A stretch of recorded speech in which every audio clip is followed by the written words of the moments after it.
Hi guys and girls, I am Obsidian Ant and this is Elite Dangerous.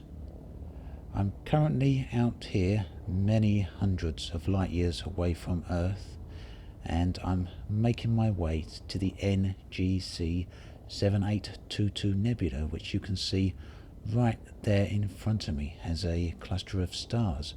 Now it is still quite a long way away, but I'm stopping off on my journey as there are many pretty sights along the way, as you can see with this asteroid field I'm currently in.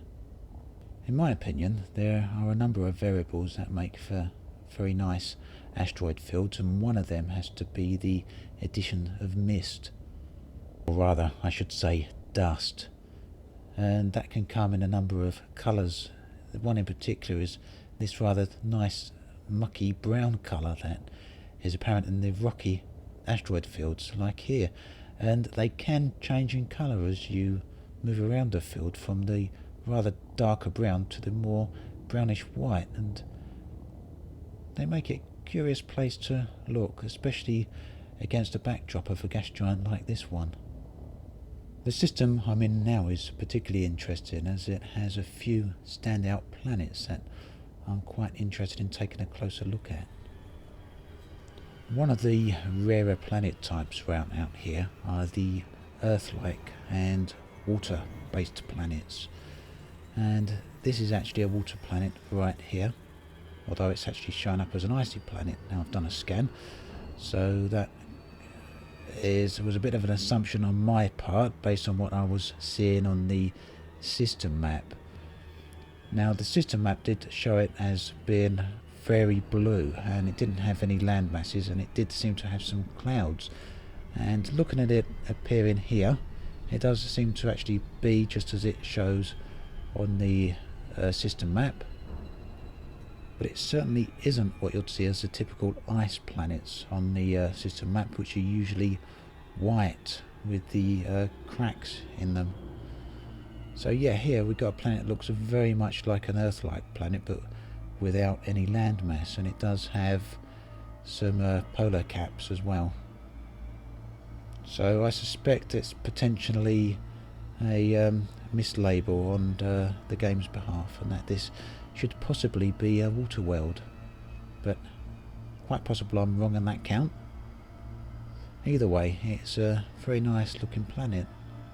Water-based planets and Earth-like planets also fetch a higher value for the Universal Cartographics cell data. And you can actually see to the far right the planet I'm just at there. It does look water-based. Now this one here is curious to me. It looks quite a lot like a lava-based planet, but it's much darker than what you would normally expect, so I'm going to make a point of stopping off on that planet. Now, curiosity always gets the better of me in these cases. As I'm still heading out toward that what seems like a lava-based planet, I come across this brown dwarf with a ring system around it, and this is actually a first for me, and I can't bypass this without stopping off. I'm very curious to see what sort of ring system it's going to be like, and what, if any, type of effect the brown dwarf star actually has on the ring system. It also makes me wonder if that perhaps somewhere out there in the vastness of this galaxy there's a full-on star with a ring system around it. Who knows? Although normally they do seem to just be classed as asteroid belts within the game, and that may be something entirely different. But I still suspect it may well be a possibility. With 400 star systems out there, I'd imagine almost anything is possible. So, a fairly plain looking ring system after all. It doesn't have any particular standout attributes. It's not overly dense and doesn't seem to have much in the way of dust clouds here. These are things that normally make asteroid or ring systems very interesting to me. This one seems quite flat in that regards. The only standout feature is the backdrop of the brown dwarf there. That would have been very nice to see here with a very dusty backdrop or surrounding to it. Nonetheless, it's still worth stopping off in here. You never know what you're going to find, and as long as I don't damage my ship by hitting any of these asteroids, it's not a wasted trip at all, or it's not anything that's going to cause any problems to us. So I want to head back to that lava planet then. Let's have a look at the system map and see if we can work out which direction I need to head in order to get there. Well, we got a lot of ice planets and things that look like they may be high metal content planets, but this planet I'm after is trapped between two gas giants, so let's get into Super Cruise and head out of here. That destination looks a little bit close to the ring system, but we'll probably push past through it. If we go... Oh crap! Oh, did you hear that crack? That sounded really bad, didn't it?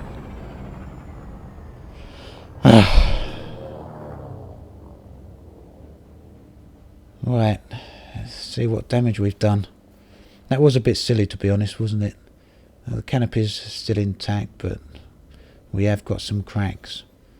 I don't want to be losing atmospheric pressure all the way out here, because there's no way I'm going to make it to a station in time for repairs. Life support down to 91% or so. Okay, well, I won't use my repair system just yet. We'll leave it as it is. That's a little bit of a nuisance, to be honest. I've got all this way out here and haven't taken much damage at all. No, it was just a moment of inattention, a little bit of stupidity there.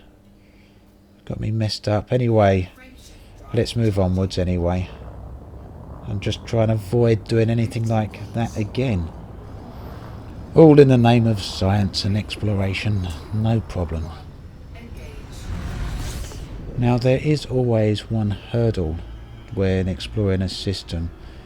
You can use the Advanced Discovery Scanner to uncover all the bodies within a particular system, but the system map doesn't really tell you the order that those planets are actually in.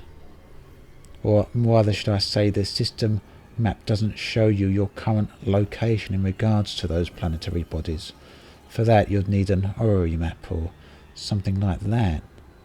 And what that means is that although I know the orbit order of the planets within a system, I don't know if planet A is on one side of the star or on the opposite side of the star.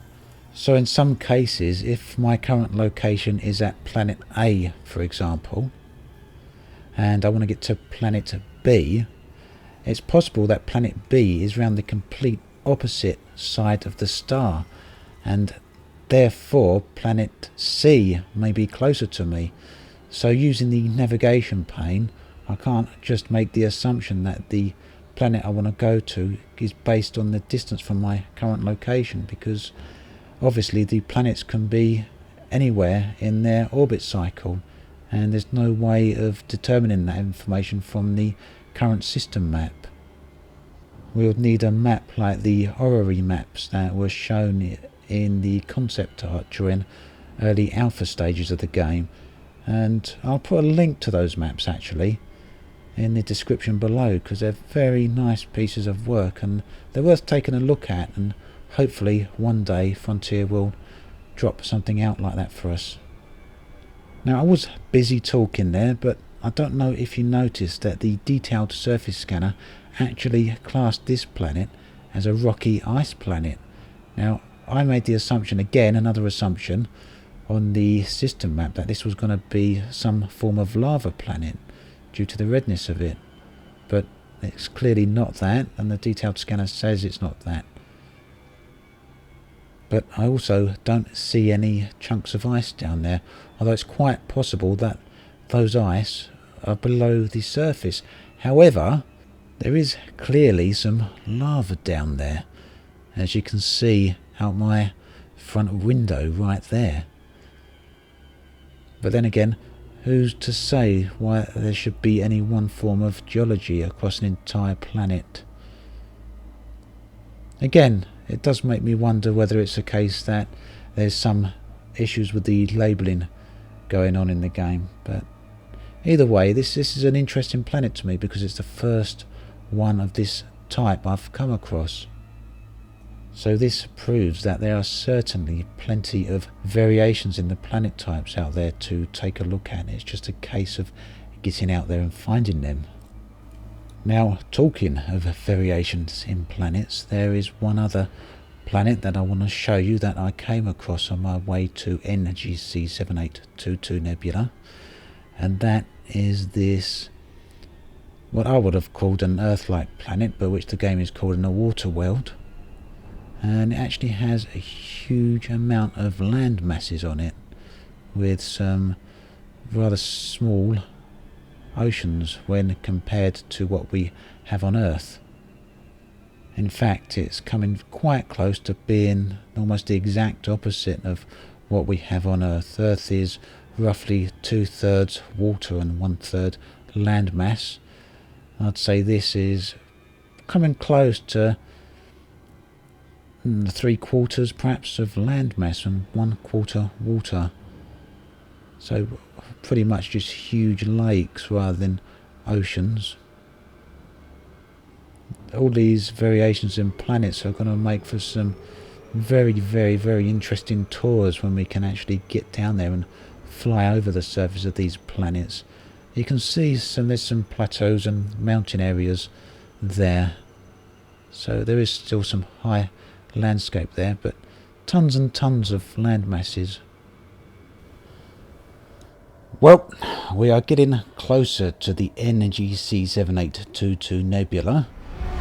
I'm just going to refuel here, and once that's done I can swing around and point the ship toward the nebula and give you a rough idea of just how far I've got left to go. And look how those cracks are highlighting in my canopy against the sunlight. Always a dubious feeling that gives me now. Always worried that the canopy is just going to blow out into space and leave me with just a few minutes of oxygen. And there you can see that star cluster that was once a small little cluster of stars is now quite a spread out patch of stars. And of course we can now see a whole lot of the nebula itself that we're going to be heading into momentarily. And I'm going to move a little bit just away from the sun, which should increase the apparent brightness of the nebula and allow us to see it in a little bit better detail.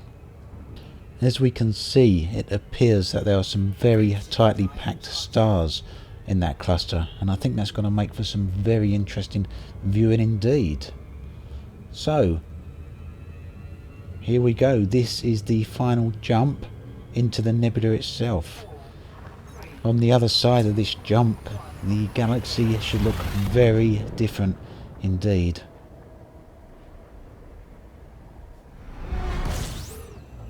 Oh, and straight off, that's a surprising difference. This is my first blue star that I've seen. Look at the blue light here, or a blue-white star it might be. Wow, that really has made some brilliant colouring on my cockpit here. I'm curious to see how close the closest... Oh, a black hole. That's nice. And look at this. A whole ton of stars here. I'm a little bit surprised by this. It would actually explain why so many of these stars look so bright from the distance across the galaxy. That each star system contains so many stars, so from way back there, their apparent brightness would be huge. So I'm certainly going to be staying in this star system, and I'll do some full scans on it, I think. There's a lot here to see. A black hole, as well as a good number of different star types. And one thing I really would like to see is if this blue star casts a blue light on the nearest orbiting planets. That should look quite interesting. Yeah, it's a blue-white star. Now the curious thing to me is that many of the stars cast a certain type of light or colour upon the objects around them, in this case a blue one, and there are some ones that cast a red and various types of orange light upon the objects that are near them. Now that colour does seem to dissipate and fade away the further away you get from the star, until eventually you're left with just a normal plain white type light. What I'm still unsure of, even after all this time, is the range that light colouring effect actually has. What distance does it actually dissipate at? This planet here hopefully might provide some answers to that question, as it's actually very close to the star, and as you can see, the blue light is still very apparent on my dashboard here. So will this metal rich planet actually have a vivid blue light cast upon it, or will it be just its regular colour? And here comes the answer now. It's actually looking good. It's looking blue, and yeah, definitely blue. So this is the first time I've seen this type of lighting effect have any effect on a planet. I'd love to see this on an Earth-like planet, and I'd also be very keen to see what this appears like from the planet's surface when we can eventually get down there. It's a little bit difficult to tell from this distance, but it appears that the rather vivid blue light has managed to obscure quite a bit of the detail of the planet's surface here. Usually it's possible to discern roughly what sort of planet it is you're looking at without a detailed surface scanner, but here, due to this blue light, it makes it more or less impossible. I do wonder, if life were possible this close to such a star, what sort of visual capacity that life form would have. Then again, looking at the number of stars in this system, I'd imagine life to be almost impossible. The amount of light and heat and radiation in this system must be phenomenal. But yeah, this planet's rather nice looking, and it's a very interesting contrast against the nebula behind it. I'm going to move round and see if I can position this planet with the sun as a backdrop. So, the trip out here was certainly worthwhile. There's been quite a good number of things to see, many of them very interesting, certainly different to what I've seen so far in the game. Just look at this, for example, that blue light casting off the planet's atmosphere there. Now, this does seem to be a very dark region of space, and we'll see a bit more of that in a few minutes. I know I'm quite close to the sun here, and that does have an effect, but it's an area of space where you can't even see the galactic core. It's completely obscured by the nebula, and that's pretty much the first time I've seen an area like this. And that does make a dramatic difference to the ambience of where we're flying. But yeah, this is a very, very interesting and a very, very pretty area of space indeed. Before I go, there was one more thing I want to show you, and that's this area here. Now, just look at the background and how sparse these stars are. As I was saying, it's a very, very dark area, and it really does feel like a very different dimension. Now, you can probably see what it is I wanted to show you, and that's the star here that is spinning very, very fast. Now, my first reaction was to question the possibility of this, but apparently it is indeed possible, and in fact there are stars out there that spin much, much faster than this. Some stars have been discovered that spin up to 700 times a second, and in fact it's believed that a star can spin up to 3,000 times a second before it would actually rip itself apart due to centrifugal forces. So this star is actually spinning much slower than that, but nonetheless it is a very, very gorgeous sight, and something that's well worth coming out here to see. So let's have a bit of a closer look at this. especially in conjunction with the blue-white star in the background there. Now there is plenty more out here to see, especially within this system, and I'll be bringing some of that to you in the next episode. I'll be taking a closer look at that black hole for one thing, which is around 120,000 light seconds away, and I'll sure be taking a closer look at the rest of this nebula as well. Anyway, as always, thanks for watching. I'll catch you guys and girls next time. This has been Obsidian Ant, signing off.